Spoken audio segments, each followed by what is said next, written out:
بسم اللہ الرحمن الرحیم۔ فلائی نیوز کے تمام دیکھنے اور سننے والوں کو خوش آمدید۔ اگر آپ ہمارے چینل پر نئے ہیں تو سب سے پہلے چینل کو سبسکرائب کر دیں اور بیل آئیکن کو پریس کر دیں اور ہماری ویڈیو کو پورا دیکھیں تاکہ دنیا کی معلومات سے آپ باخبر رہ سکیں۔ آئے بڑھتے ہیں خبروں کی جانب۔ ایشیا کپ کی میزبانی کے معاملے پر بھارتی میڈیا نے نیا شوشہ چھوڑ دیا۔ بھارتی میڈیا کا کہنا ہے کہ ایشیا کپ کی میزبانی سری لنکا کو دی جا سکتی ہے۔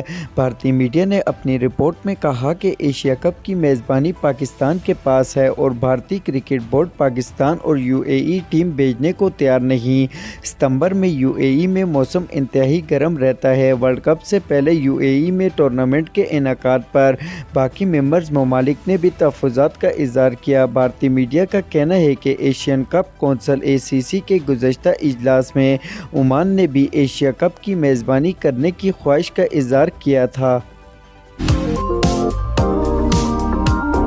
پاک فوج کے شعبہ تعلقات عامہ آئی ایس پی آر نے پاکستان تحریک انصاف کے چیئرمین عمران خان کے الزامات کی مذمت کی ہے۔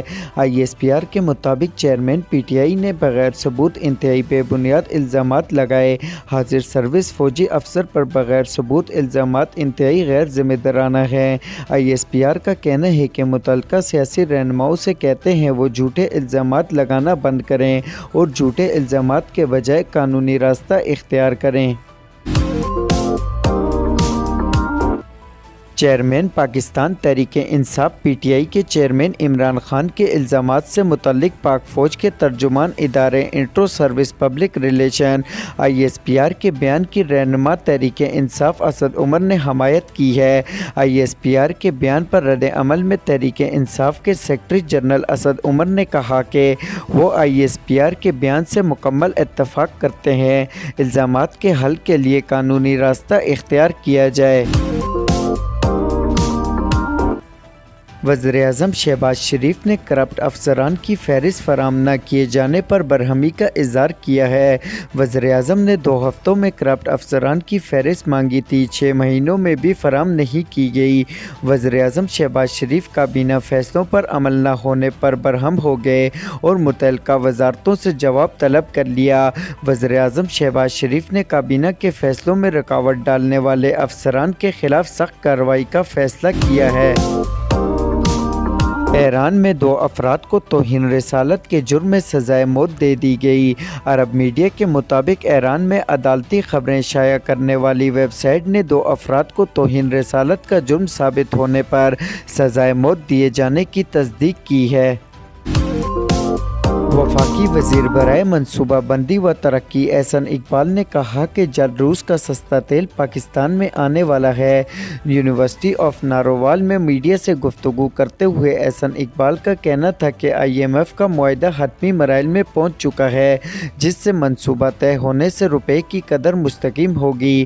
انہوں نے کہا کہ روس کا سستا تیل جلد پاکستان میں آنے والا ہے۔ ملک میں سونے کی فی تولہ قیمت مزید 1400 روپے بڑھ گئی۔ آل پاکستان جیولریز ایسوسی ایشن کے مطابق ملک میں سونے کی فی تولہ قیمت 2,26,900 روپے ہو گئی ہے جو پاکستان کی تاریخ میں اب تک کی بلند ترین قیمت ہے۔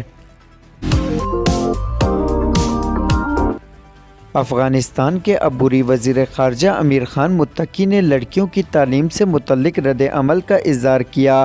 اسلام آباد میں تقریب سے خطاب میں امیر خان متقی کا کہنا تھا کہ طالبان نے کبھی نہیں کہا کہ خواتین کی تعلیم غیر اسلامی ہے یا اس پر پابندی ہے۔ خواتین کی تعلیم کے بارے میں صرف اتنا کہا کہ اگلے احکامات تک تعلیمی سرگرمیاں معطل رہیں گی۔ انہوں نے کہا کہ 14,000 خواتین ہیلتھ ورکر سمیت مختلف شعبوں میں افغان خواتین کام کر رہی ہیں۔ افغان خواتین اس وقت مختلف مدارس میں بھی زیر تعلیم ہیں۔ سندھ پولیس میں بڑے پیمانے میں جعلی ڈومیسائل پر بھرتیوں کا انکشاف ہوا۔ اسپیشل سیکورٹی یونٹ کے ڈی ایس پی نے عزیز بٹی تھانے میں 7 امیدواروں پر مقدمہ درج کروا دیا جو سرکار کی معیت میں درج کیا گیا۔ مقدمے کے متن کے مطابق 7 امیدواروں نے کراچی کے مختلف اضلاع میں جعلی ڈومیسائل جمع کروایا ہے۔